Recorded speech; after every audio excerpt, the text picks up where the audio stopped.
Exercise कौन सी है? 6.3।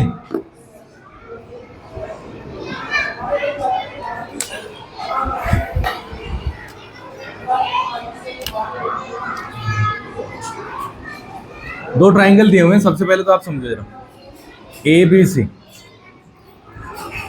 और एक है पी क्यू आर।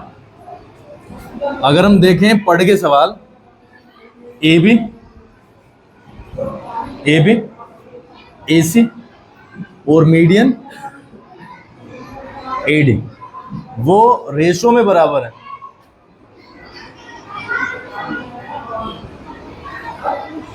ए बी ए सी और ए डी डायरेक्टली मतलब प्रोपोर्शनल है, यानी कि वो रेशो में बराबर है किसके? पी क्यू, पी आर और पी एम। इनका मतलब ही है अगर इनका रेशो बराबर है तो रेशो निकाल लो पहले दोनों साइड का, A B upon P Q. A B upon, अगर A B upon P Q किया तो वो बराबर है A C upon P R के और A D upon P M के। ये आपका गिवन हो।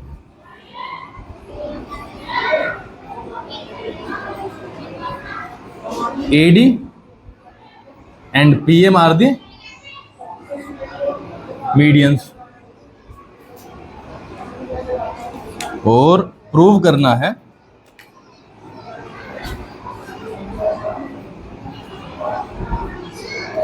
ट्राइंगल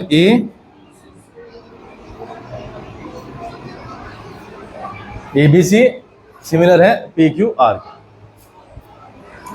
देखो भाई, ये एक साइड हो गई, ये वाली, तो दो साइड। अगर हम इस वाले एंगल पे जाए ना तो ऐसे बन सकता है, साइड एंगल साइड। अब समस्या ये है, इस एंगल को दो पार्ट में डिवाइड किया गया है। एक पार्ट इसका इस वाले ट्राइंगल में, एक पार्ट इसका इस ट्राइंगल में, सिमिलरली वहां पे। तो इसमें छोटी सी कहानी इन्होंने ऐसे की है कि डी से एक्सटेंड कर दिया, डी से एक्सटेंड किया कहां तक? ई तक। डी से, मैं छोटी सी ना संख्याओं का यूज करता हूं, मैं सपोज करके चलता हूं क्या होगा? 5 होगा, तो हमने 5 ही बढ़ाया है आगे, ठीक है, 5 ही बढ़ाया और इन दोनों को क्या कर दिया? मिला दिया। तो हमारे पास में क्वाड्रिलेटरल फॉर्म हो गया, ठीक है कुणाल। अब BC जो था, हमने मान लिया कि BC 4 था, टोटल BC कितना था? अगर AD मीडियन है तो ये कितना हो गया? ये 4 का हो गया 2, ये भी कितना हो गया? 2 हो गया। अगर आप इस क्वाड्रिलेटरल को कंसीडर करेंगे तो क्वाड्रिलेटरल के डायगोनल क्या है? AE और BC। और अगर AE के पार्ट देखें तो 5-5 by construction, 2-2 because of the median. तो इनको क्या बोलोगे आप? के बाइसेक्ट हो गए। कोई भी क्वाड्रिलेटरल के अगर डायगोनल बाइसेक्ट हो जाते हैं तो वो डायगोनल कहलाता है पैरेललोग्राम। दूसरे तरीके से अगर कहो, एक पैरेललोग्राम के जो डायगोनल्स होते हैं वो बाइसेक्ट करते हैं, ठीक है भाई, डायगोनल करते हैं बाइसेक्ट। अब हमें इसको पैरेललोग्राम क्यों प्रूव करना पड़ा? क्योंकि साइड हम जाएंगे लेफ्ट वाले ट्राइंगल में, जरूरत पड़ेगी इसके, जबकि दे क्या रखा है? AC कहाँ पे बढ़ेगा? यहाँ पे। अब AC को देखा हमने, जरूरत पड़नी है इसके अगेंस्ट साइड के, दूसरी साइड के, यानी कि अपोजिट साइड के। पैरेललोग्राम में अपोजिट साइड बराबर होते हैं। तो इसका मतलब सीधा सा ये हुआ कि हम AC को निकाल के B रखेंगे, सिमिलरली उधर PR को निकाल के, मैं इसको यहाँ पे बढ़ा रहा हूँ N तक, उतना ही बढ़ा रहे हैं हम, ठीक है। PR को निकाल के हम रखेंगे Q1, क्योंकि दोनों के दोनों क्या है? पैरेललोग्राम। कैसे प्रूव हुआ है पैरेललोग्राम? क्या बताया अभी? बढ़ाओ, कंस्ट्रक्शन के अनुसार AD का मतलब ही होगा DE और BD किसके बराबर होगा? CD के। तो ये पैरेललोग्राम है। कंस्ट्रक्शन के अनुसार PM यहां तक था, हमने M को N तक लेके गए, लेकिन उतना ही लेके गए जितना PM था। ये क्या हो गया? पूरा PN बन गया।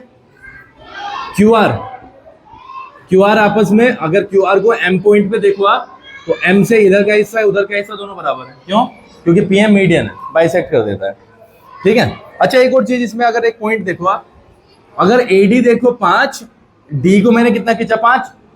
अगर हम देखें ए कितना हो गया, ए कितना हो गया 10 हो गया। तो 5 और 10 का रिलेशन क्या होता है, डबल का, डबल और आधे का। तो एडी का डबल ही तो हुआ, एडी जो है वो कितना है 5, ए कितना है 10, तो ये डबल ही तो हुआ। तो तभी तो हमने लिखा है 2AD। 2AD का मतलब 2 गुना 5 कितना हो जाएगा, 10 हो जाएगा। सबसे पहले तो आप समस्या ही बतानी है तुम्हें, क्या आप इसे पैरेललोग्राम प्रूव कर सकते हो या नहीं। इस क्वेश्चन का मुझे आंसर दे दो। क्या आप इस क्वाड्रिलेटरल को पैरेललोग्राम प्रूव कर पा रहे हो या नहीं, ये बताओ। जो क्वाड्रिलेटरल हमने बनाया इसको आप प्रूव कर पा रहे हो या नहीं कर पा रहे हो, ये बताओ।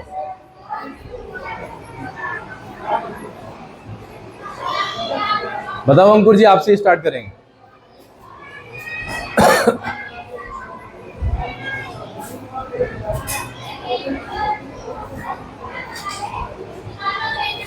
बता, कर पा रहे हैं। पैरेललोग्राम प्रूव करने में तो कोई दिक्कत नहीं है। आप चिराग दिक्कत बता, ओपन हो गया है।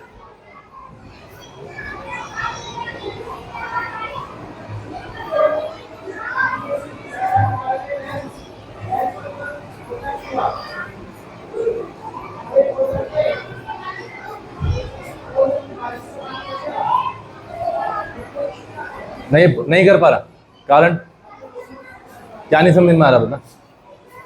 जब हमने पहली बार पढ़ा पैरेललोग्राम 9th में, तो पैरेललोग्राम जब हमने पढ़ा तो हमने पढ़ा, अगर देखते रहे ना, अगर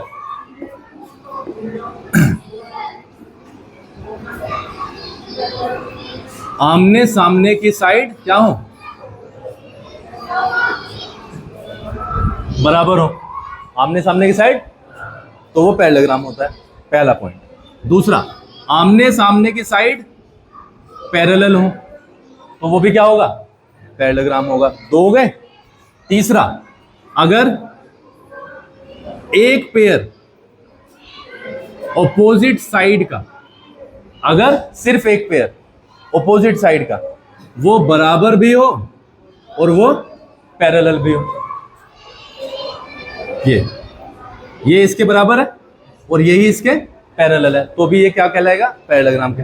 चौथा पॉइंट, ऑपोजिट एंगल्स बराबर हो, पहला, दूसरा, तीसरा और चौथा, ऑपोजिट एंगल्स भी बराबर होते हैं। और पांचवा पॉइंट, अगर किसी क्वाड्रिलेटरल के या पैरेललोग्राम को अगर मैं करूं तो ये जो डायगोनल है वो क्या करेंगे, बाइसेक्टेड। इन पांचों में से कोई भी आपको दिखाई दे तो आप उसे क्या कहोगे, आपने ये क्वाड्रिलेटरल है कोई और ये दे रखा है किसी ने 80, ये भी क्या दे रखा है 80, तो आप इसे कहोगे कि ये क्या है, आमने सामने का एंगल ये 80, ये कितना है 100, ये कितना है, तो आप इसे पहचान के कहोगे। तो आपको दूसरी चीज की थोड़ी ना जरूरत है इसमें, क्यों, क्योंकि आपने तो देख लिया अपोजिट साइड्स क्या है, अपोजिट एंगल्स क्या है, इसके बराबर है, और अपोजिट एंगल क्या होता है, एक ही पैरेललोग्राम के ही बराबर होते हैं। अब हमने इसमें क्या कंसीडर किया है, इस 5 में से हमें पहचानना है, एंगल हमारे पास में नहीं है इसके, हमने तो सिर्फ इस बेसिस पे डायगोनल के बेसिस पे, डायगोनल हमने देखा कि वो बाइसेक्ट हो गए हैं, तो बाइसेक्ट हो गए हैं तो वो पैरेललोग्राम। क्लियर है। जैसे ही पैरेललोग्राम ये प्रूव हुआ, जैसे ही पैरेललोग्राम प्रूव हुआ तो ये पांचों की पांचों चीज अप्लाई हो जाएंगे। आपको जो जरूरत हो उसे उठाओ। हमें जरूरत थी इनकी, दिया हुआ क्या था, देखो दिया हुआ है AB अपॉन PQ बराबर AC अपॉन बराबर AD अपॉन PM। हम जा रहे हैं इस ट्राइंगल में, इसमें भाई समझे, 3 साइड कौन कौन सी है, AB, BE और AE, इसकी 3 साइड PQ, QN और PN। क्या ये पार्ट है, यस पार्ट है, AB यहां पे है, PQ यहां पे पार्ट है। क्या ये पार्ट है जिसको मैंने हाईलाइट किया, नहीं है, जरूरत किसकी है? बीई की। किसकी? तो भाई बी तो बड़ी आसानी से ये लो, यही तो है बी। सामने वाला जो साइड है वही तो बी है। लेकिन सामने वाला साइड अगर तुमने बिना प्रूव करे लिख दिया तो एग्जामिनर ये पूछेगा कहां से आया। हम किसी की जगह कोई दूसरी संख्या लिख दें तो वो पूछेगा नहीं कहां से आई है। तो हमने पहले ही बता दिया कि भाई बीई की जगह सॉरी इस एसी की जगह हम रख रहे हैं बीई। वो कह रहा है वाई वाई। तो हमने जो इतनी लंबी चीजें की हैं इसमें जाने से पहले वो उस वाई का आंसर है। हमने पहले ही प्रूव कर दिया कि एसी जो है ना वो किसके बराबर है? बीई के। और पीआर की भी जरूरत नहीं है। पीआर की जगह पे किसकी जरूरत है? क्यूएन की। तो कहां से आया है ये? जो कि हमने पूरा पूरा पेज भरा है उसके लिए, वहां से आया। दूसरी चीज एडी है। एडी था ना, हमें एडी की जरूरत ही नहीं है, हमें तो भैया पूरी लाइन की जरूरत है। लेकिन एडी को अगर मैंने आगे बढ़ाया, ये जो 10 कर दिया और ए ही पूरा कर गया, तो ये 2 एडी हो गया कि नहीं? क्या हो गया? 2 एडी, क्योंकि एक एडी ऊपर है और उतना ही नीचे है तो 2 एडी लिख सकते हैं। एक पीएम ऊपर है, एक पीएम हमने नीचे ले रखा है, पूरा का पूरा मिला के क्या बन जाएगा? 2 पीएम। तो अगर हम इसको थोड़ा सा सरल करें यार,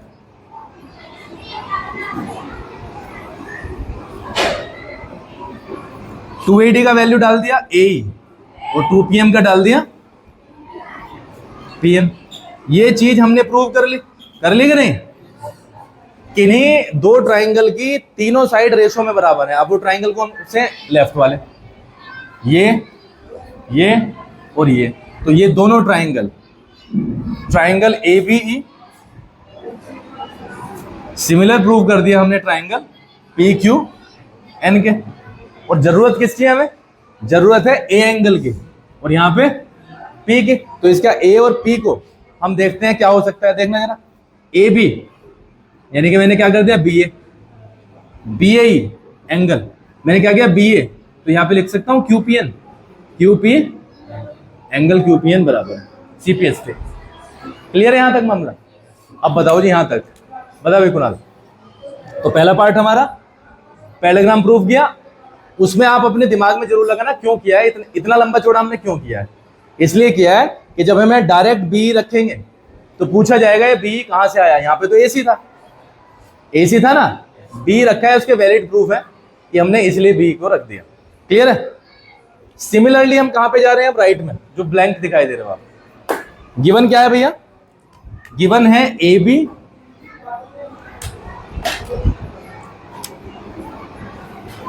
B upon P Q, A C upon A D upon P N.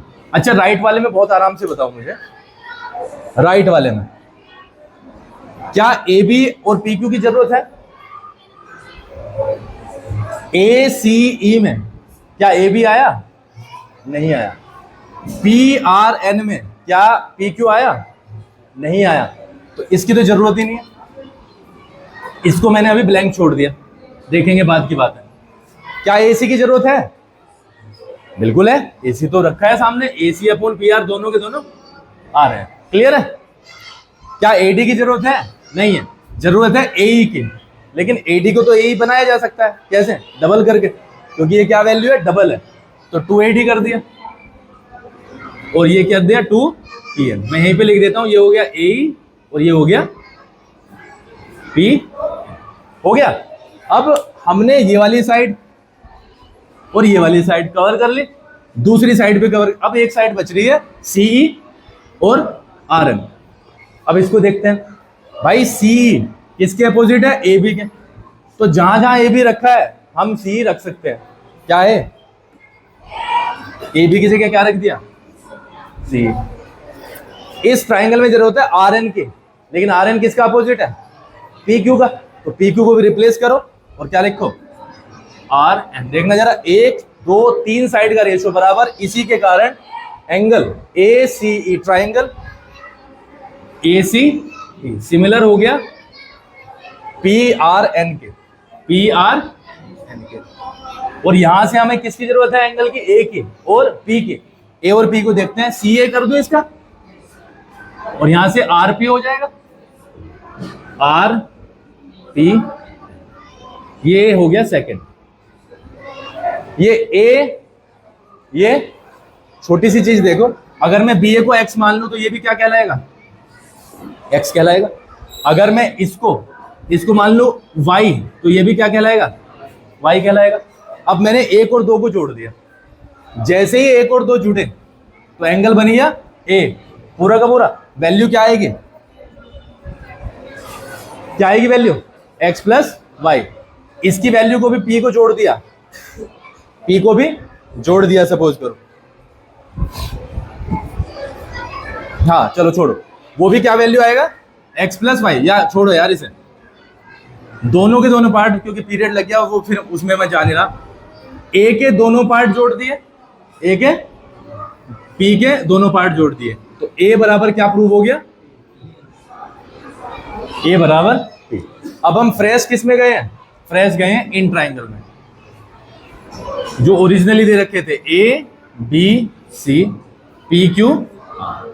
ये और ये, इसका रेशो बराबर इसके, इसके और ये हमने प्रूव कर दिया अभी अभी, ए और पी। तो क्या बनाए,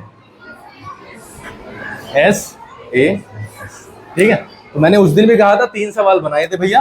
पहला पैरेललोग्राम प्रूव करो, पहला। दूसरा लेफ्ट ट्राइंगल्स सिमिलर बनाओ, ये वाले जिसमें मैंने हेडिंग बनाई है। तीसरा राइट ट्राइंगल सिमिलर बना दो, ठीक है, रिप्लेस करके। 3 सवाल हो गए, बाकी तो बाद में ए बराबर पी सिद्ध हो जाएगा, एक और दो को जोड़ते हैं। ठीक है जी, अब कंफ्यूजन देख लेना, आराम से पढ़ लेना, सॉल्यूशन तुम्हारे पास है ही, इसीलिए मैंने डिटेल में नहीं किया। सॉल्यूशन को देखते चलो, अभी भी ना समझ में आ रहा तो उसे हाईलाइट करते हुए चलो। ठीक है जी।